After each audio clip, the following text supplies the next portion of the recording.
Na palavra, a comunicação se realiza. No silêncio, ela se completa. Pois a compreensão se concretiza a partir do silêncio.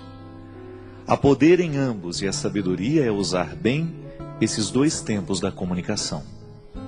Dentro de uma composição, as pausas são tão importantes quanto os sons.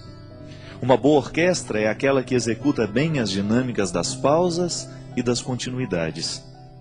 Mesmo no silêncio da pausa, a canção continua. Não diga as coisas com pressa. Mais vale um silêncio certo que uma palavra errada. O poeta mineiro Carlos Drummond de Andrade recomendava aos poetas: convive com os teus poemas antes de escrevê-los. Tem paciência se obscuros, calma se te provocam. Espera que cada um se realize e consuma com seu poder de palavra e seu poder de silêncio. A recomendação do poeta é sábia e pertinente. Um poema só é bom, se maturado na sementeira do silêncio. Antes de se tornar palavra, a poesia é a experiência de vida silenciosa. Os artistas sabem disso, e nós precisamos aprender. Demora naquilo que você precisa dizer. Livre-se da pressa de querer dar ordens ao mundo. É mais fácil a gente se arrepender de uma palavra dita do que de um silêncio. Palavra errada na hora errada pode se transformar em ferida naquele que ouviu, também naquele que disse. Há muitos momentos da vida em que o silêncio é a resposta mais sábia que nós podemos dar a alguém. Na pressa de falar, corremos o risco de dizer o que não queremos. E diante de tudo o que foi dito, nem sempre temos a possibilidade de consertar o erro. Palavras erradas costumam machucar para o resto da vida. Já os silêncios certos, esses possuem o dom de consertar. Por isso, prepara bem a palavra que será dita. Palavras apressadas não combinam com sabedoria. Os sábios sempre preferem o silêncio. E nos seus poucos dizeres está condensada uma fonte inesgotável de sabedoria. Não caia na tentação do discurso banal, da explicação simplória. Queira a profundidade da fala que nos pede calma. Calma para dizer, calma para ouvir. Uma regra interessante para que tenhamos uma boa compreensão de um texto é justamente a calma. Só assim podemos adentrar nos significados que o autor quis sugerir e, consequentemente, mergulhar no mistério do seu texto. Leituras apressadas podem fomentar equívocos. E equívoco é uma espécie de desentendimento entre o que escreve e aquele que lê.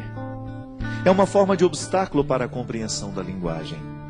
Na comunicação verbal cotidiana, isso sempre acontece. Dizemos e não somos compreendidos. Diante do impasse, duas realidades são possíveis: ou alguém disse com pressa, ou alguém escutou sem atenção. Dizer e ouvir requerem silêncio. Só diz bem aquele que pensou antes no que iria dizer, e ouve melhor aquele que se calou para escutar. A regra é simples, mas exigente. Por isso hoje, neste tempo de palavras muitas, queiramos a beleza dos silêncios poucos. Eu sei que muitas vezes nós somos vítimas das palavras malditas. Não são poucas as vezes em que palavras malditas chegam até os nossos ouvidos. Uma palavra pode ser maldita por causa do conteúdo que ela tem, ou então por causa da forma. Hoje eu estava lendo um texto, coincidentemente, falando da música das palavras. E o escritor estava dizendo que para cada palavra há uma música diferente que nós podemos colocar nela. De maneira que você pode dizer uma coisa muito dura a alguém, mas você colocar uma música que faça bem ao ouvido de quem escuta. Então a pessoa escuta aquela palavra dura, mas com uma música bonita. Talvez tenha sido isso que Jesus soube fazer o tempo todo. Jesus dizia coisas muito duras, mas a música das palavras de Jesus era extremamente sedutora. Porque ele sabia muito bem que não adiantava dizer as coisas sem musicalidade. Não adianta nada a gente dizer as coisas com braveza. Não. A gente será muito mais bem entendido se a gente buscar uma música suave para colocar a palavra dura. Você experimenta isso na sua vida todos os dias. Quando você precisa dizer alguma coisa de muito sério aos seus filhos, e às vezes você não sabe nem por onde começar porque você tem medo do conteúdo que você vai dizer. O conteúdo é duro, é de exigência. E os nossos filhos não estão muito acostumados a serem exigidos. Eles entraram nessa mística do mundo de hoje, nessa tendência do mundo de hoje, de que tudo tem que ser muito simples, tudo tem que ser muito fácil e rápido. E educar os filhos muitas vezes requer um discurso duro, exigente. Então você vai descobrir junto de Jesus que é possível dizer coisas duras com musicalidades atraentes. É isso que fazia com que as pessoas parassem para prestar atenção no que Jesus tinha a propor. O reino de Deus que Jesus propunha não era coisa fácil, não era coisa simples. Dá trabalho construir o reino. Mas ele construía de um jeito tão terno que as pessoas esqueciam a dureza da palavra e se prendiam na música que envolvia aquela palavra. Por isso o seguimento acontecia com tanta intensidade. Tantas pessoas por causa da música que estava revestindo tudo aquilo que ele dizia. Minha gente, muitas vezes o que a gente faz de errado não é o que a gente diz, mas é como a gente diz. É a música que a gente coloca na frase. Pode ser que hoje você tenha ferido alguém com aquilo que você disse. Pode ser que hoje você tenha sido ferido por alguém com aquilo que você disse. E talvez você não tenha errado naquilo que você disse. Você tinha razão naquilo que você disse. Você estava certo ao reivindicar o que você reivindicava ou dizer aquela verdade que você disse. Mas talvez você não tenha escolhido o melhor jeito de dizer. Talvez você se perdeu na pressa, na raiva, na ira. É estranho, mas na vida a gente perde a razão quando a gente fica bravo. Na vida a gente perde a ternura quando a gente se irrita, porque a ira, ela tem o poder de retirar de nós a sabedoria. E quando nós estamos fora da sabedoria, geralmente nós não sabemos colocar músicas nas palavras. Todos nós gostamos de música. Todos nós gostamos de ouvir aquilo que entrou um dia dentro do nosso coração, nos fez bem. Por quê? A palavra veio com música, ela não veio sozinha. O intérprete colocou naquela palavra uma intenção tão bonita que você de fato acreditou naquilo que ele estava cantando.